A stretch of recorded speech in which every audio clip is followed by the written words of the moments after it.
Olá, tudo bem? É muito, mas muito bom mesmo estar com você. Eu sou o presbítero Daniel Vitor, estou como monitor no IBAD, aqui na Igreja Assembleia de Deus do Jardim Aeroporto 3, na cidade Franca, no estado de São Paulo. E estou aqui para um breve comentário do capítulo 3 do livro de Hermenêutica, do nosso livro de Hermenêutica.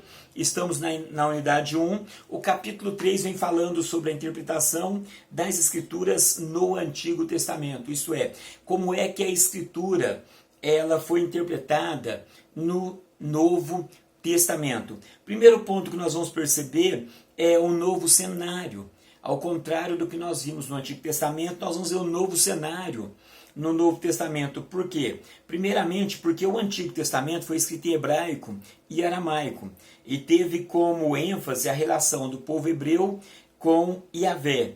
Já os livros do Novo Testamento foram escritos no grego e foram marcados por um público misto, isso é, os judeus e os gentios. Então nós vamos ver que o Novo Testamento ele foi direcionado tanto a judeus como a gentios, enquanto que o Antigo Testamento ele trazia mais a relação do povo hebreu com Yahvé. A presença do Antigo Testamento no Novo Testamento. Nós vamos ver que 10% das citações que acontecem no Novo Testamento são referentes ao Antigo Testamento. Nós vamos ver também que os escritores, que todos os escritores do Novo Testamento, eles eram de origem judaica. Apenas Lucas não era judeu. Agora nós vemos aqui na página 34 do seu livro, vai estar falando aí que, no entanto, diversas práticas religiosas e instituições que nasceram na Antiga Aliança continuavam no Novo Testamento. Quer dizer, apesar de muita mudança, muitas práticas religiosas, instituições que surgiram lá no Antigo Testamento, elas permaneceram no Novo Testamento.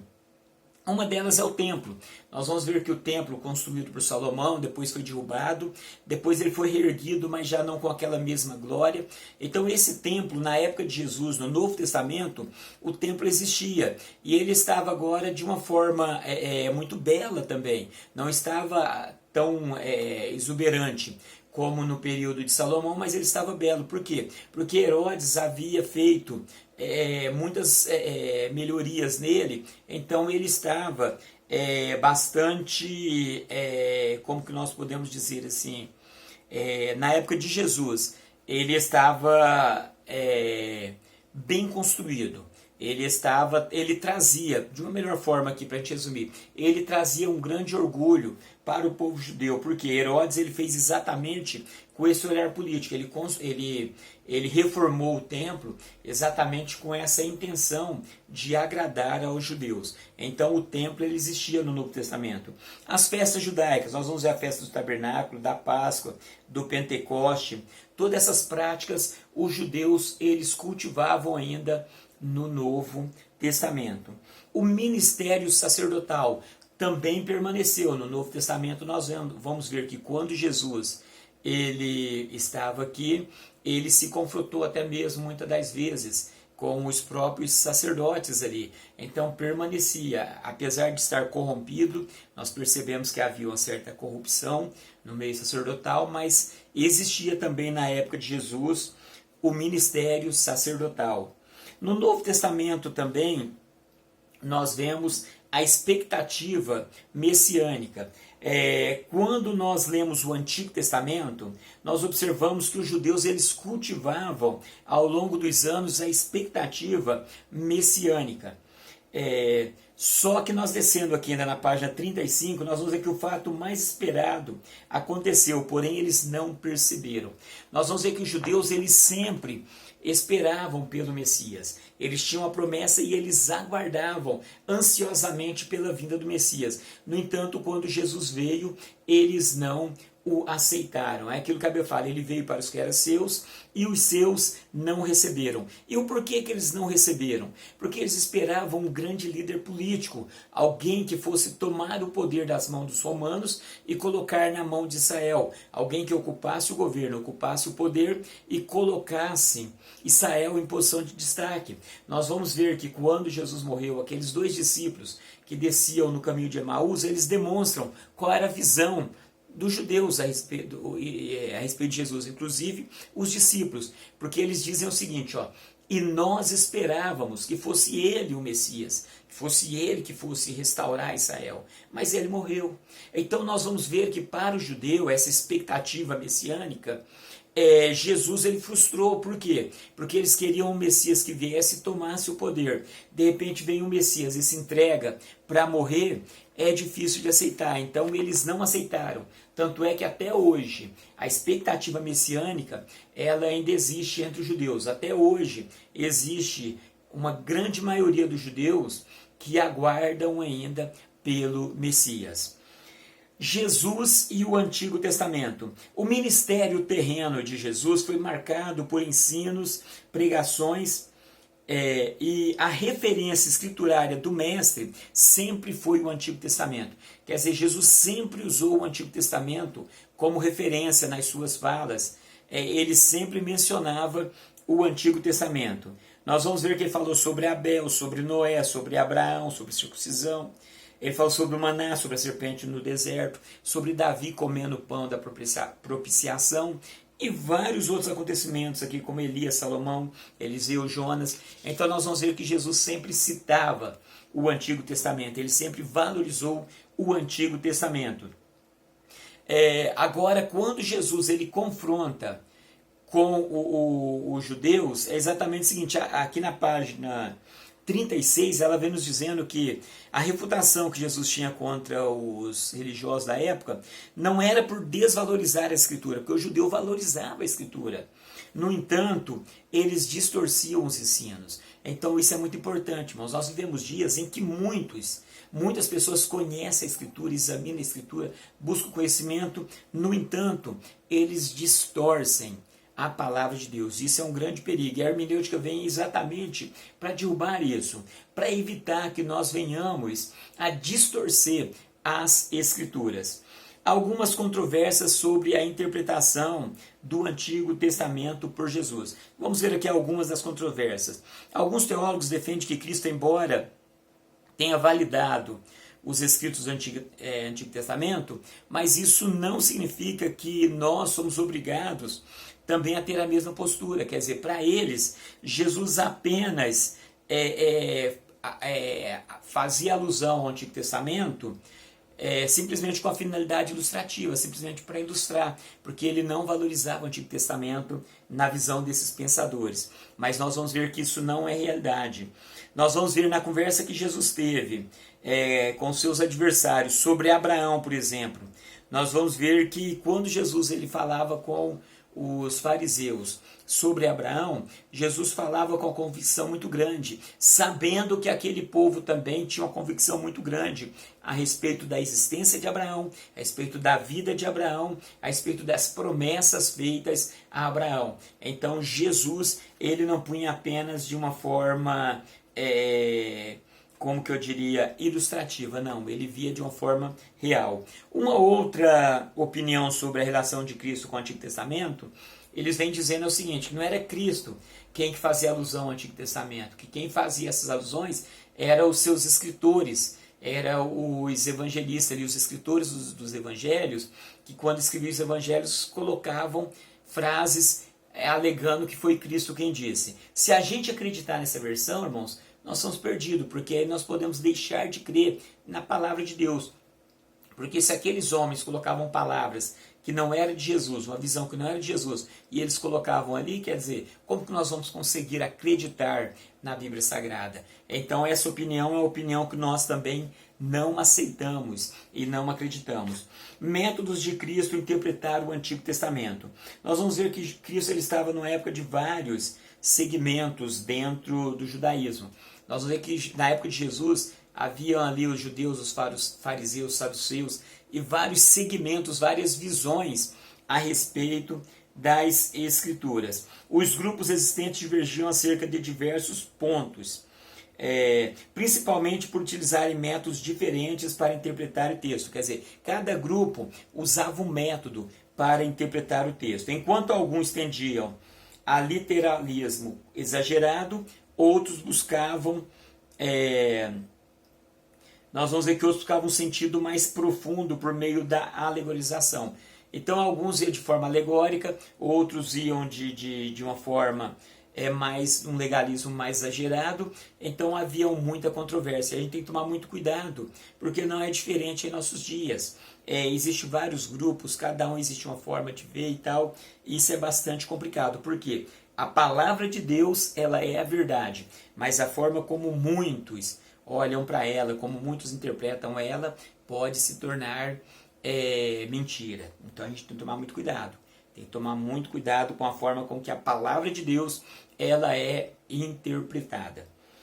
Quando Cristo fazia a aplicação do registro histórico, ele extraía do significado normal do texto. Aqui que é o ponto mais importante. Por quê? Porque sempre que Jesus ele aplicava um texto, ele extraía o significado original. Ele não inventava alegorias, ele não tinha extremismo, ele pegava o texto real. Então devemos tomar bastante cuidado. Nessas lições a gente vem aprendendo exatamente sobre isso.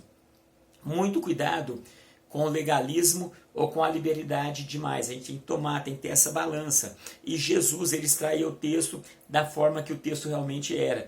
Ele não inventava coisa. Porque nós vemos dias, irmãos, que pessoas que se dizem teólogos começam a criar muita coisa, começam a inventar muita coisa que não tem na Bíblia. Então devemos tomar cuidado. Então nós estamos falando aqui sobre os métodos de Cristo, na página de número 37 aí do seu livro. Na verdade, Jesus fez críticas ao modo como os doutores da lei haviam desenvolvido os seus métodos particulares que ignoravam a própria palavra de Deus. Então cada um criava o seu método particular e acabava ignorando a realidade da palavra, porque cada um trazia a Bíblia para a sua própria interpretação, não o que a Bíblia queria dizer, mas é o que ele queria entender daquilo. Então podemos observar nos evangelhos que a interpretação do Antigo Testamento por parte dos líderes religiosos contemporâneos de Jesus atendia à conveniência daqueles homens que intentavam manipular pessoas simples e sobrecarregá-las com julgos pesados. Irmãos, observem, Jesus ele brigou muito contra isso aqui. Eu vou ler novamente, vocês observam.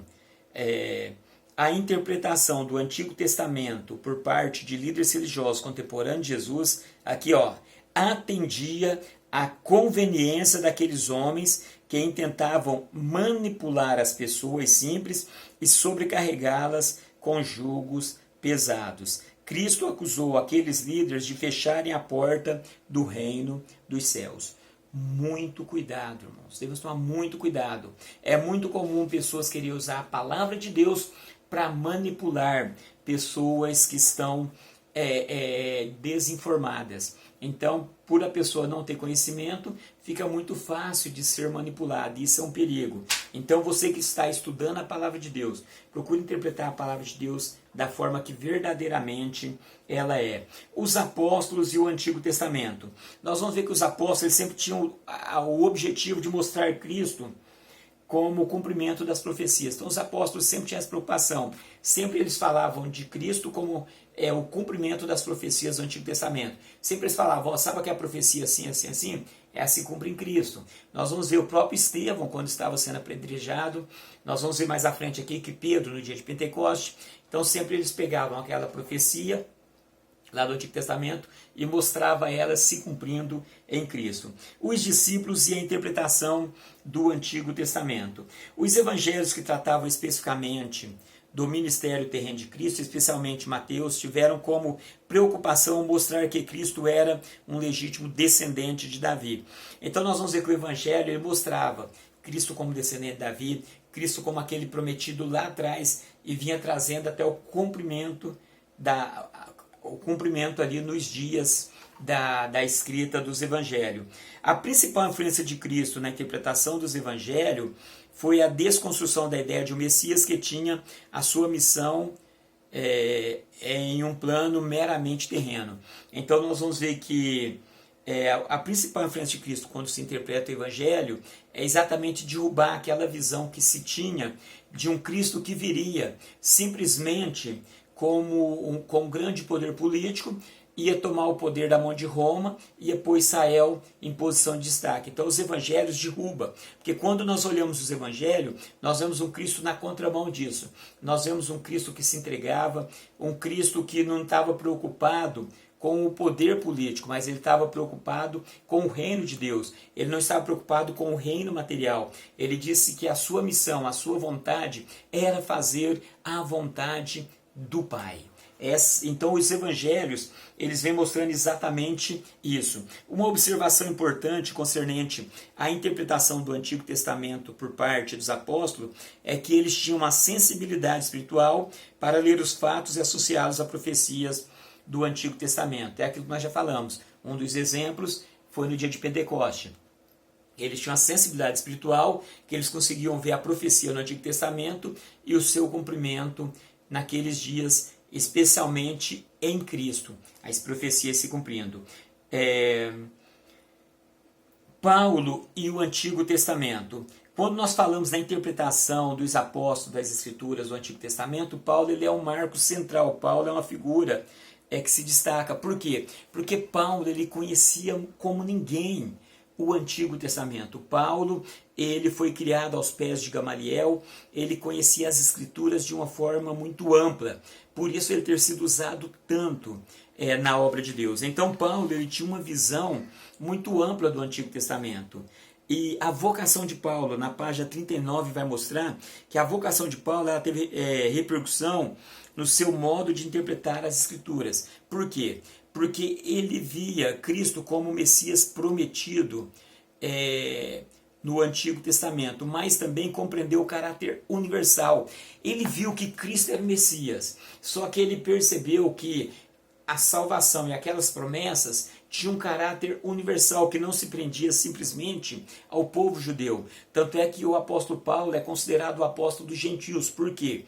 Porque o apóstolo Paulo ele teve essa sensibilidade de perceber em Cristo a esperança para todo o mundo, não apenas os judeus, mas sim todos. Então Paulo ele viu isso. Paulo ele percebeu que na nova aliança era a igreja que passou, que a igreja não foi um acidente, que a igreja foi uma realidade e que já estava projetada lá atrás e que se cumpriu nos dias deles. A igreja era um cumprimento das promessas lá de trás. Paulo teve a sensibilidade e essa percepção. A Epístola aos Hebreus e o Antigo Testamento. Não existe um livro no Novo Testamento que fale tanto, que mostre as figuras do Antigo Testamento de uma forma tão clara. Não se sabe quem foi que escreveu aos Hebreus, mas é certo que era um exímio conhecedor do Antigo Testamento, porque ele detalha muitos acontecimentos do Antigo Testamento. Então ele traz essa visão. E o escritor aos Hebreus, ele mostra, ele tem uma sensibilidade, uma visão tão interessante, que ele mostra que todo o Antigo Testamento era sombra do que estava se cumprindo no Novo. Então ele faz uma ponte entre o Antigo e o Novo Testamento, mostrando que o Antigo Testamento era sombra do que estava acontecendo no Novo Testamento. Então esse é o propósito, essa é a ligação da Epístola aos Hebreus com o Antigo Testamento. E por fim, desse capítulo, ele fala sobre a controvérsia, sobre a interpretação do Antigo Testamento pelos apóstolos. Existem algumas falas, às vezes, que as pessoas trazem como se fosse uma confusão. Por exemplo, Gálatas, capítulo 3, nós vamos ver que no capítulo 8, Paulo ele fala que a promessa foi feita a Abraão e a todas as nações. Já no verso 16, ele já traz uma visão diferente. Ele fala sobre Abraão e o seu descendente. Não existe controvérsia aí. É que Paulo ele estava trazendo uma visão completa de como seria a salvação pela fé. Ele vem trazendo sobre essa fé, essa confiança em Cristo. Então o foco de Paulo ali é mostrar o descendente de Abraão. Quem? Jesus Cristo, o descendente de Abraão. E quando falamos de descendente, nós podemos falar em uma pessoa ou podemos falar em um grupo também. Mas quando falamos de uma pessoa, não foi a primeira e única vez. Nós vamos ver que Jacó também, algumas vezes, ele foi tido também como a nação de Israel. Muitas das vezes se atribuiu a Jacó como sendo a nação de Israel. Então é muito importante que nós tenhamos esta visão, que não existe controvérsia. porque a palavra de Deus, ela é verdadeira. Que Deus abençoe, fique com Deus e até a próxima.